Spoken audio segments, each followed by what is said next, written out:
Barakata Yahweh, Barakata Yahushai, by Yishim Rakah Kudash, Barakatum. First and foremost, I want to give all praises, glory, and infinite honors to Yahweh by Yishim Yahushai. Double honors to the apostles and elders of Great Millstone who rule and teach well. And peace and salutations to Ya'akim out there pushing this word in truth and sincerity to the four corners of the globe. May you brothers endure until the end. This is the brother Ra'aya with another video, and I'll be reading from an article on the NewYorkTimes.com titled, "As Domestic Terrorists Outpace Jihadists, New U.S. Law is Debated." Even as the menace from homegrown extremists grows even more explicit, law enforcement is wrestling with how to combat it. These Edomites are about to make their move against us, Akim. This is 2 Corinthians 2 verse 11. Lest Satan, the physical counterpart of the spiritual demon Satan, these Edomites, the so-called Caucasians, should get an advantage of us. For we are not ignorant of his devices, and we're not ignorant of Esau Edom's devices. All this talk of domestic terrorists and homegrown extremists is just an agenda to eventually label the men of the Lord as that and take us off the highways and byways and take our videos off the internet to keep this word from going out. Because the elites of these Edomites, such as the Rothschilds, the Rockefellers, the Gettys, the DuPonts, the Warburgs, are scared, Akim, and they know that they have a short time, as it says in Revelation chapter 12, verse 12. Therefore rejoice ye heavens, and ye that dwell in them, the elect, the 144,000, and the rest of the righteous 1/3. Woe or destruction to the inhabitants of the earth and of the sea. 2/3 of you Israelites, or so-called Negroes, Latinos, and Native Americans who refuse to hearken unto your power, you other heathen nations. For the devil, Esau Edom, more specifically the elites, is come down unto you having great wrath, because he knoweth that he hath but a short time. And these elites know what's up. They can see that these end times prophecies are beginning to come to their fulfillment, that the nation of Israel is waking up, and that the men of the Lord are out there preaching this word. And they know that when the prophets of the Most High are out there preaching against whatever kingdom's ruling, that kingdom is going to come to an end. And the elites also know that they're Edomites, and what the ultimate end of Esau Edom is: 1,000 years of hardcore bondage and slavery after he's taken out of power, and then his permanent eradication. So he clearly doesn't want that. That's why he's speeding up all these agendas to come after the men of the Lord and this word. But it's all futile because everything's set in stone. The only thing anybody can do right now is just sit back and wait for judgment to come to them. And if you're an Israelite, hope that you're of that elect number to be safe from these coming calamities. When the New Jersey Office of Homeland Security and Preparedness issued its terrorism threat assessment for 2020 last week, it noted a marked shift. The threat level from violent, homegrown extremists and specifically so-called white supremacists, really Edomite supremacists, was marked in red as the top category, high. The threat from the Islamic State, Al-Qaeda, and their ilk was demoted to third in green, low. And them going after these white supremacists is just a front to come after the men of the Lord, because whenever you hear talks about so-called white supremacists, they always talk about their counterpart, black supremacists, black nationalists, black identity extremists.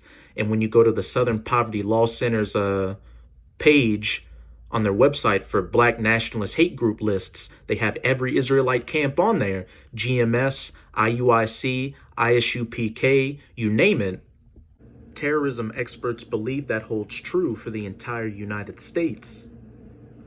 In the U.S., more people are killed by far-right extremists than by those who are adherents to Islamist extremism, said Mary McCord, a Georgetown University law professor and a former senior Justice Department official for national security.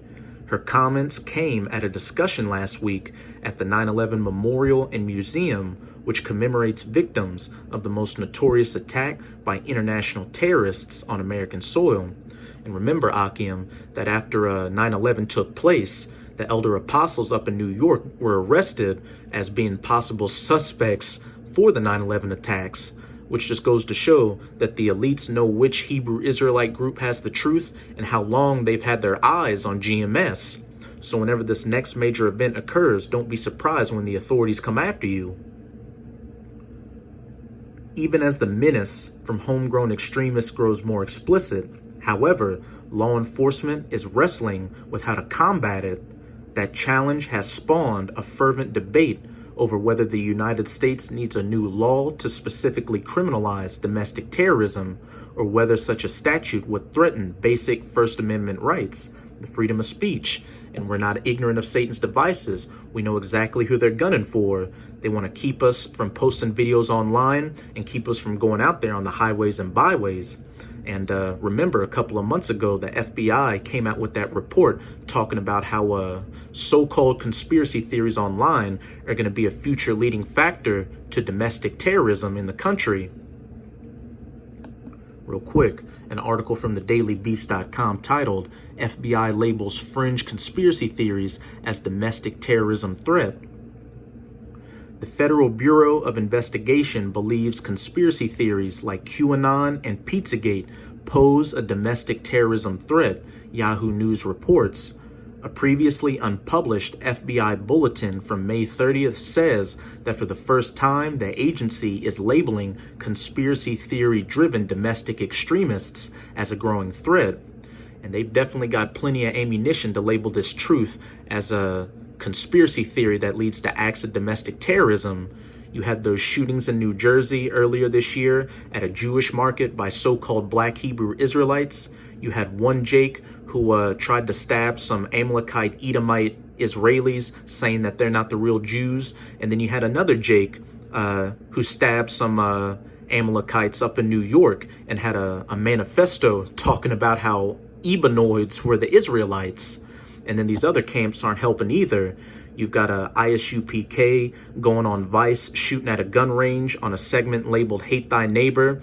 And then you've got HOI going to a gun range talking about how you got to get your spirit right and your aim right, and that you got to tap into Esaus Blessing. Very shortly, a lot of you jakes are going to realize that this truth isn't a game out here. Proponents argue that a domestic terrorism law would streamline and clarify the patchwork of charges now used against homegrown extremists, charges that often avoid even mentioning terrorism. Opponents counter that a new law would amount to a worrisome expansion of government powers and might face constitutional challenges on the grounds of impinging on free speech. Yet the New Jersey report laid out what is at stake in stark terms. Some Edomite supremacist extremists argue that participating in mass attacks or creating other forms of chaos will accelerate the imminent and necessary collapse of society in order to build a racially pure nation, it said.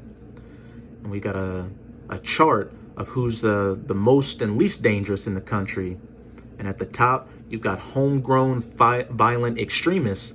And notice how they don't say homegrown violent white or black extremists. It's very vague, so anybody can fall into that category. And then you've got Edomite supremacists, anarchist extremists, anti-government extremists, black separatist extremists, black identity extremists, black nationalists, black Hebrew Israelites, etc., etc., etc. That's pretty much it with this article. But as Joachim can see, Esau Edom's turning up the heat and putting the legislation together to come against us. But don't be afraid. We've got Yahweh Ba'ishim Yahushai on our side, and we know we're in the right. And also, you knew exactly what you signed up for when you put your hand onto the plow. Persecution was always a part of the contract. But if we endure until the end, no matter what comes our way, we're going to receive that crown of life and be of that elect number. This is Revelation chapter 2, verse 10. Fear none of those things which thou shalt suffer. Getting arrested, having your face plastered all over the news, being called a domestic terrorist or a black identity extremist, having your so-called loved ones and friends in the world turn you in to the authorities.